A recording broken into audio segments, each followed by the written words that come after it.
y aprovechamos que viene al piso también, agradecemos a Fernán Quirós, para empezar a meternos en algunas cosas que nos importan. Dale, Hugo. A ver, esto decía Quirós, ahí lo vamos a ver.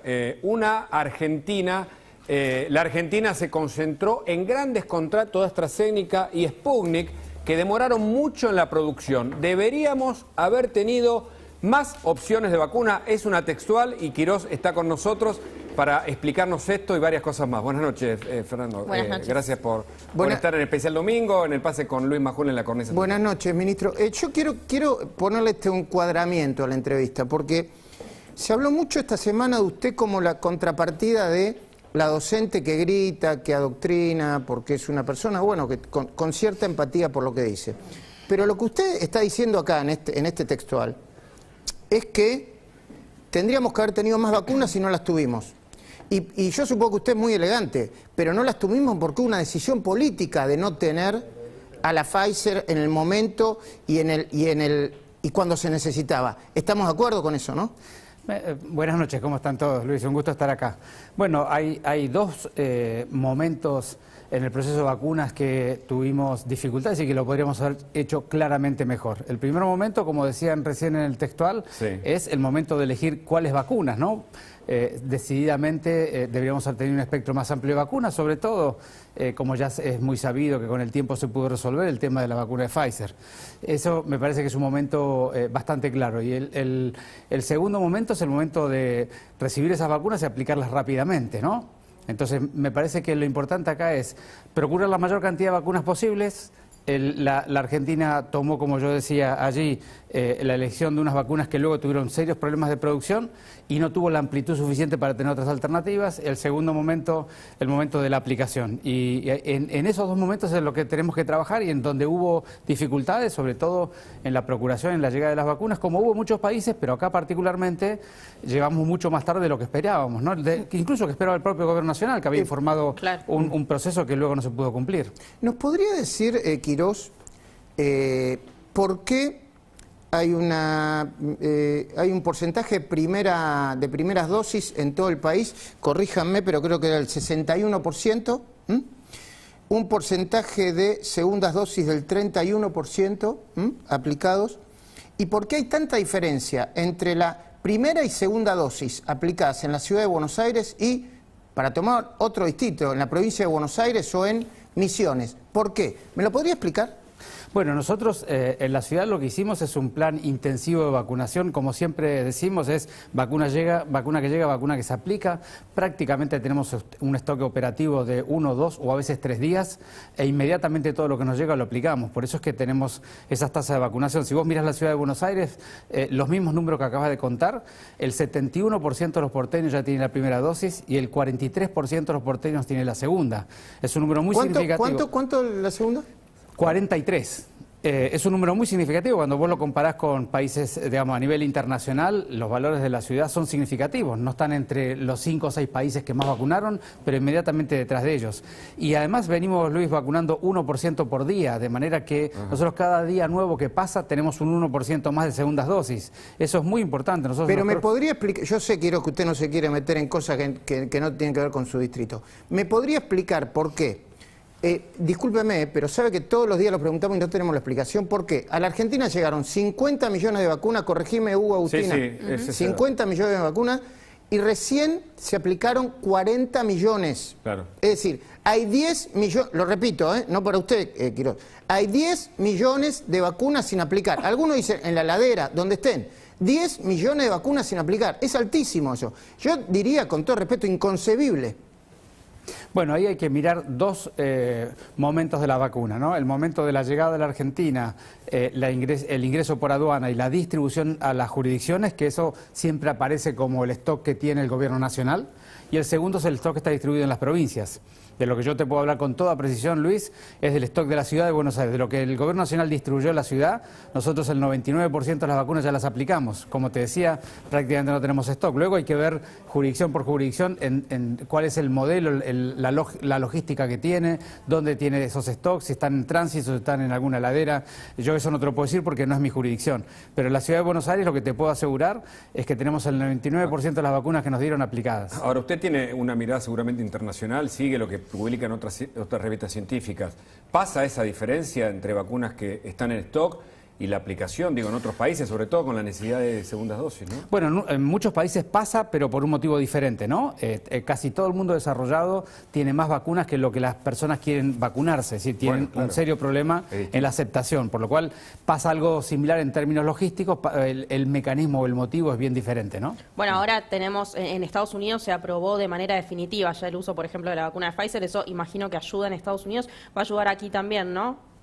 Bueno, en Estados Unidos veremos, en Estados Unidos le está costando muchísimo pasar el 52% de las personas vacunadas porque ahí la vacuna tiene casi como una mirada estado por estado, ¿no? Los estados republicanos son bastante más reacios a aceptar la vacunación, así que veremos cómo progresa.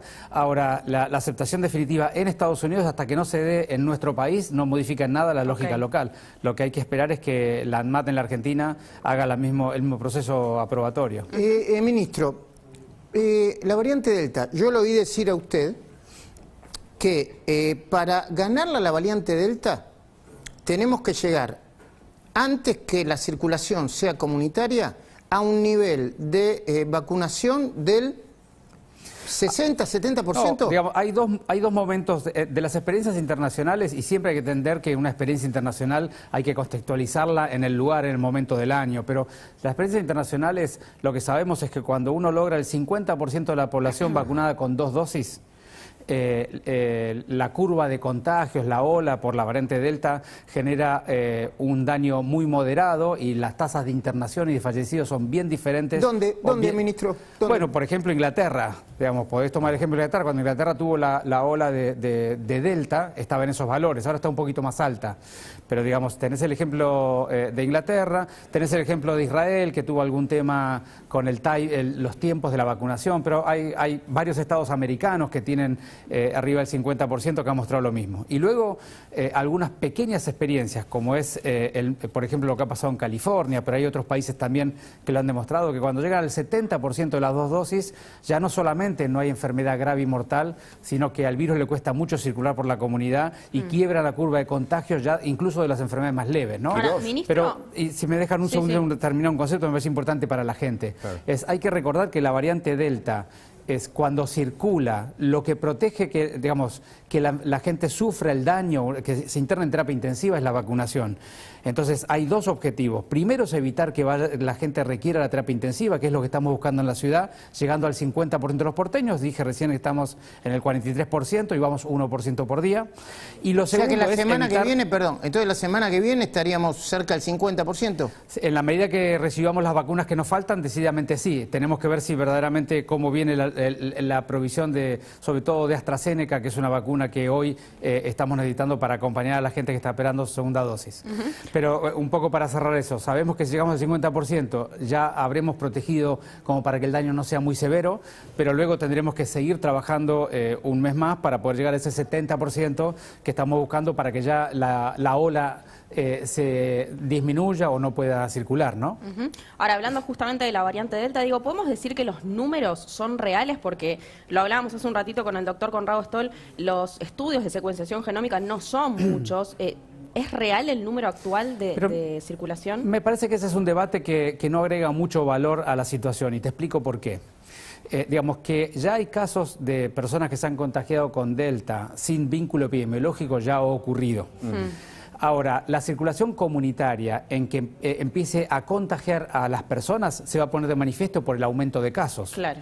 Y nosotros sabemos que hay algunos casos sin vínculo, pero también sabemos que día a día la curva epidemiológica está en mejoría, es decir, cada día hay menos casos por día. Ahora, ¿es inevitable la tercera ola en 2 semanas o en un mes, doctor, de acuerdo a la información que usted maneja? Bueno, por eso yo te aclaraba recién. Una cosa es que haya contagios y otra cosa que los contagios enfermen a gente grave. Ajá. Nosotros en la ciudad hemos avanzado muchísimo con la vacunación y si seguimos a este ritmo probablemente podamos lograr evitar que haya enfermos graves. Entonces, cuando vos evitás los enfermos graves ya estás en un escenario muy diferente, porque una cosa es tener un cuadro de un poco de resfrío y otra cosa es tener que internarte en terapia intensiva. Lo que nosotros estamos evitando o intentando evitar es que haya mucha gente que requiera el cuidado crítico de los hospitales, como ya nos ha ocurrido en la anterior ola, ¿no? Ministro, ¿usted está de acuerdo con que se empiece a ver libremente el fútbol o que empiece el turismo interno con mucha más libertad que hoy?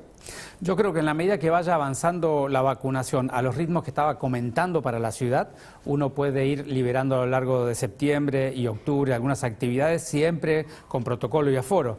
Pero acá lo importante, como decíamos, es primero llegar al 50% de la totalidad de la población con 2 dosis y lo segundo llegar al 70%. Cuando uno llega al 70% ya sabe que el grado de actividad, digamos, con algunos cuidados generales, se puede liberar muchísimo más, ¿no? ¿Y la tercera dosis, doctor, que la ministra dijo que no hay que hablar todavía y países vecinos ya la están dando? ¿Qué bueno, ahí hay que mirar muy bien país por país y las indicaciones que tienen, ¿no? Lo primero que sabemos es que, digamos, solamente, digamos, primero, la oportunidad para discutir eso ahora en la Argentina es un poco anticipado porque naturalmente no tiene sentido discutir una tercera dosis cuando no tiene la segunda dosis todo el mundo que la tiene que tener, ¿no?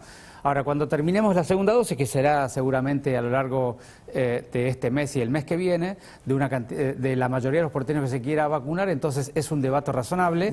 Hay que mirar muy bien, seleccionar los grupos priorizados, porque probablemente no sea para todo el mundo, no sea necesario, pero sí hay grupos priorizados que tal vez la necesiten en el último trimestre o los primeros ¿Se semestres. podría priorizar alguna vacuna, por ejemplo la Sinopharm, que a veces se habla de que es más necesario que haya una tercera dosis, o sería independiente del tipo de vacuna? Mira, nuestra experiencia en la ciudad es que la Sinopharm con doble dosis tiene un grado de protección muy parecido a las otras vacunas, sobre todo para enfermedad grave y mortal, que vuelvo a insistir, es lo que más cuidamos, ¿no es cierto? Claro. Ahora, hay escenarios, hay situaciones, personas de cierto riesgo que tienen la inmunidad, digamos, con cierto nivel de dificultad o enfermedades autoinmunes, enfermedades oncológicas con quimioterapia, en fin, condiciones que son muy particulares, personas con trasplante de órgano sólido, personas en hemodiálisis, todas esas personas probablemente sean el grupo en los últimos meses del año que primariamente haya que reforzar la inmunidad. Ministro, nos gusta que venga al piso, primero, y ahora le voy a contar por qué, a mí particularmente.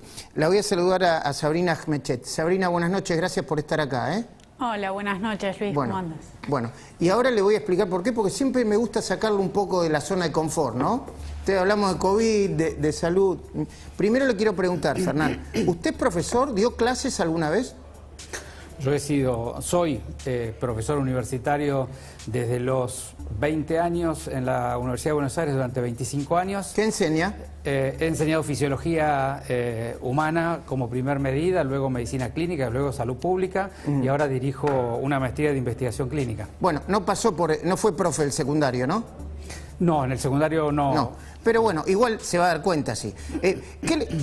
¿Cómo me podría decir, desde el punto de vista pedagógico y del sistema democrático, me podés, por favor, me pones cualquiera de los videos de la docente Laura Radetich, por favor. Elegí el que quieras, cualquiera, es indistinto. ¿Le podemos ponerlo?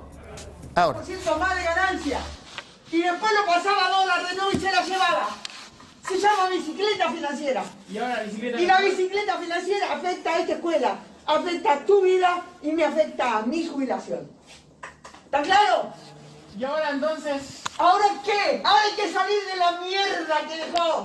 Pero en 4 años arruinó el país. ¿Quién? El gobierno este... ¿Quién arruinó el país en 4 años? ¿Quién? Según vos, el gobierno pasado. ¡Obvio! ¿Y en 37 años que tuvo el peronismo no arruinó el país? ¡No!